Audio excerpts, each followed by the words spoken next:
Good morning, everyone. Welcome to the Friday, January 10th edition of the MMAOB Daily Podcast. I'm your host, as always, Adam Martin, and I'll be taking you guys through the latest in the world of mixed martial arts. Made it to Friday, guys, so good job. No UFC tomorrow. There's one UFC event going on right now, but no UFC again this weekend. We will have one finally next week with the Conor McGregor and Donald Cerrone card, and I think we're all looking forward very much to that card. It's going to be a really good one. As far as today's podcast goes, there's some news to talk about and call fight announcements. I'm actually going to start with the fight announcement because there wasn't any major breaking news or anything like that. I'm going to start with the fight announcement that I thought was pretty cool. There is a rematch between Namajunas and Jessica Andrade that will be taking place at UFC 249 in Brooklyn. And I really like this fight. I was at the first one last year. That was the first international UFC I have attended when I went to Brazil. And it was one heck of a fight. We all know what happened. Jessica Andrade slammed Namajunas in the second round and knocked her out. It was brutal. Looked like she broke her neck or something. Obviously, she didn't get her that bad, but she still was injured. And she hasn't fought since then, Rose. So she'll be taking on Jessica Andrade after an 11th-month layoff. Andrade, meanwhile, has only fought once since then. She fought Weili Zhang, and she got knocked out in last August. So both these women have had pretty long layoffs, especially Rose with 11 months, and Andrade, that'll be about 8 months for her. So both women coming off some pretty long layoffs, but should still be a really interesting rematch. The first fight was interesting for sure. Rose looked good early on, but Jessica really started coming on strong. And of course, she just showed off her strength with that slam. It's a tough fight to call, this rematch. Rose is so dangerous. We remember how good she looked against Joanna both times, especially the first time when she knocked her out. But even the second time when she won the decision, she looked really good. She has had some fights in the UFC where she just kind of disappointed, like the Carolina fight, even the Esparza fight in her debut, and of course the Andrade fight. 8-4 record only for Rose, but the wins over Joanna show that she is truly an elite fighter in this division. Andrade, meanwhile, 20-7 record, so more accomplished fighter. And in the UFC, she's been fighting in the UFC since 2013. She's been around for a while now. Obviously, fought in higher weight division. And overall, she has a 11-5 record in the UFC. So that's a pretty damn good record, if you ask me. Very good. Tough one to call, guys. It really is. Jessica has showed some tremendous knockout power times, like Carolina fight, the Rose fight with the slam. She's had some good performances, women like Claudia. But, of course, she's had some fights like the Zhang fight where she got finished, or, looking back to her stint at 135, the fight against, Raquel Pennington or Marion Rowe, she was finished both times. 115, obviously, is her weight class. At 115, she is 7-2 overall, so a much better weight class for her. Tough one to call. Yeah, it really is. I've said that a few times, but it really is a very difficult fight to predict. I don't know. I honestly don't know. I was at the first fight, and Andrade won fair and square. But, this rematch could be different. The fact it's taking place in the United States could be better for Rose. I don't know. I think I'm slightly leaning towards Rose a little bit for some reason. Just something about her and this rematch just kind of makes me lean towards her very, very slightly, but it's a close fight for sure. I wouldn't be surprised if Jessica won either. So I got till April to think about it. That's not a, confident pick right now by any means, but initial slight 51 to 49% lean would be towards Rose. I just got a small feeling she might get it done. Anyways, Pedro Munhoz, let's go to him here. He's called Ryan Hall. He says he's going to move up to 145 to fight Ryan Hall, which I think is really interesting. If that fight happens, that's a fun fight. That is a very fun fight. Ryan Hall is one of the best grapplers in the business. He had the submission of the year in 2018 against BJ Penn with that heel hook. Overall, 8-1 in his MMA career, 5 wins by stoppage, 3 submissions. He's great, man, on the ground. But Pedro Munhoz is no slouch either, and he's a great fighter. I actually think he's a better mixed martial artist than Ryan Hall. 18-4-1 no contest record. In the UFC, he is 8-4-1 no contest, so a very solid record. He did lose to Sterling in his last fight. Before that, of course, we had that knockout over Garbrandt, which was a great win for him. Great fight. Very dangerous guy. His ground game's ridiculous. He's got amazing submission ability with his guillotine choke especially, so he's got 9 wins by submission in his career. This would be an interesting fight. Even though it's at 145, if it does take place, I still think it's a very intriguing fight. Looking at the size here, Munhoz, 5'6", 65-inch reach. So not a big guy by any means. And then Ryan Hall, 5'10". Not 100% sure of his reach. I'm just looking at Wiki right now, but I'm assuming it's a little bit longer than Munhoz's. But still, Munhoz is very strong. I think you have to lean towards Hall just because it is at a higher weight class, but Munhoz is very dangerous and he's a very good fighter. So I actually think it'd be a good fight if it happens. Ryan Hall is doing everything he can to call it a big name. Munhoz seems to answer the call, and Ryan seems to be interested in the fight. So I'd watch it if it happened. I'm not sure what card be on, possibly UFC 248, but we'll see what happens there.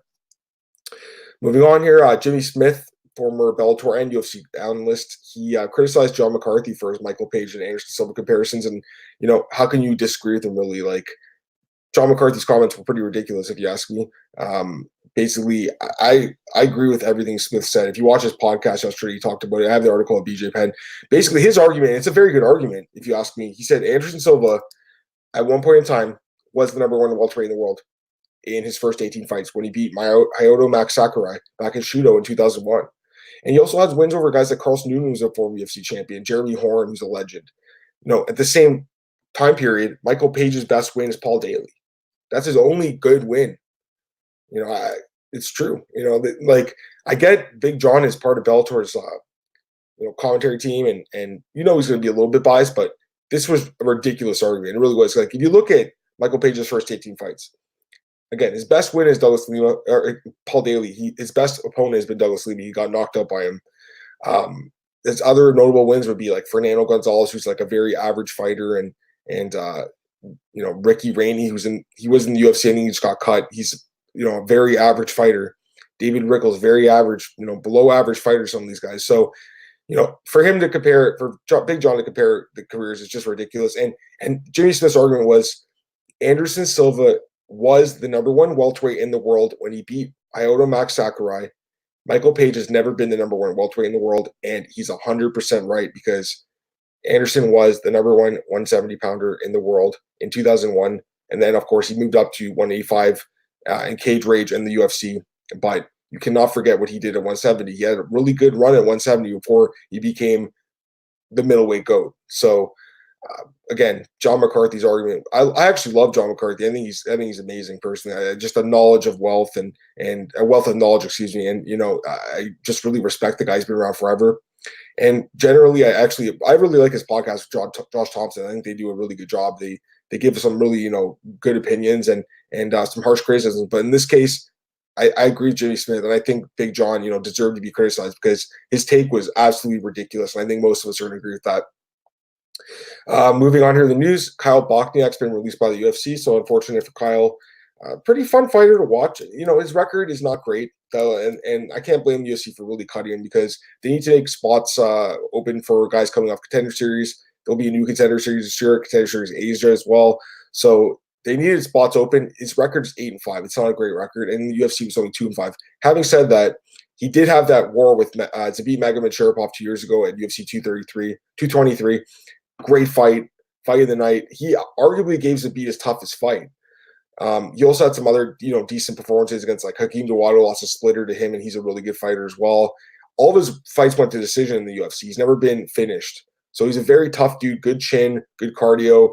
He's always in the fight, but at the same time, 2-5 record, just not good enough. So I can see why they cut him. But, I don't think he'll be on the free agent market for that long. I think Kyle's a pretty popular guy. I've been reading the comments about the article I posted, and, people they're kind of a little bit upset about this just because they think he's a very exciting fighter. And again, he had some really good performances in Octagon, but I think Bellator would be a good spot for him personally. I think PFL is a great spot for him for their next featherweight tournament. I think that's a really good spot for Kyle, and he's fought some of the guys in that tournament as well. I also could see Ryzen in one possibly making a move because he's an exciting fighter.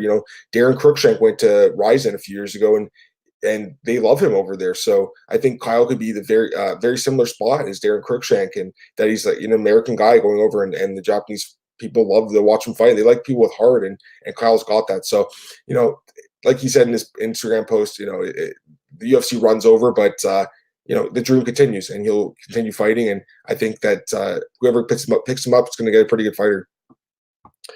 One last fight announcement here: Marco Madsen against Austin Hubbard at UFC 248. So interesting matchup here. I'm a little surprised they did this matchup, but Marco Madsen, very, very good athlete. He is 35 years old though, so he's getting up there in age. But the guy is a tremendous athlete. They call him the Olympian for a reason.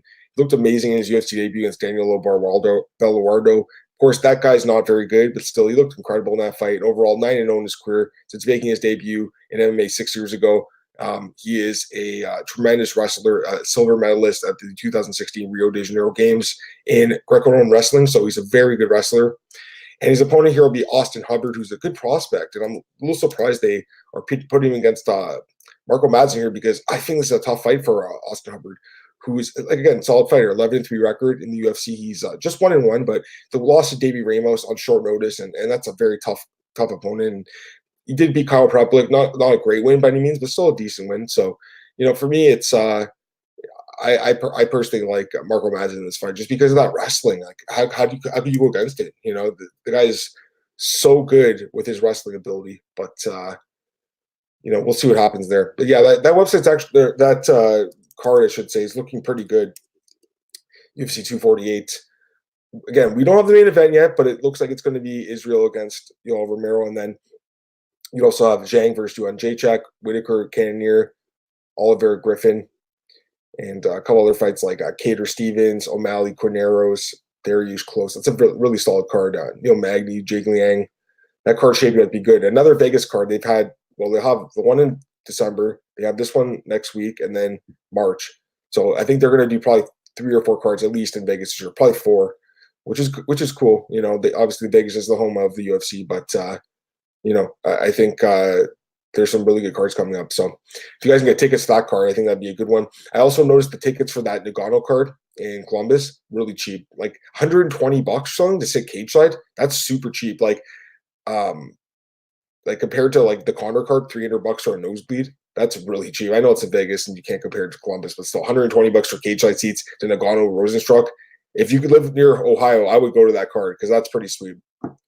Anyways, all right, guys, that's going to be it for today's show. Thanks again for tuning in this week, guys. Appreciate it. You can check me out on Twitter at MMAOB. Podcast, as always, is available at MMAOddsbreaker.com. And if you go to the website, we have like a revamped website. I think it looks really good. So, definitely give at Fight Odds a shout out on Twitter, and, leave some comments for him, because I know Nick wants to hear what people have to say about the site. I think it looks really good. It looks much better than before. So definitely give Nick a shout out there. And you guys can also check me out at bjpenn.com and mmarigs.net. I'm definitely going to have an article up there this weekend talking about something that's going on in the world of MMA. All right, guys, once again, thanks for tuning in. I'll be back on the Monday edition. Have a great weekend. See you later. Bye.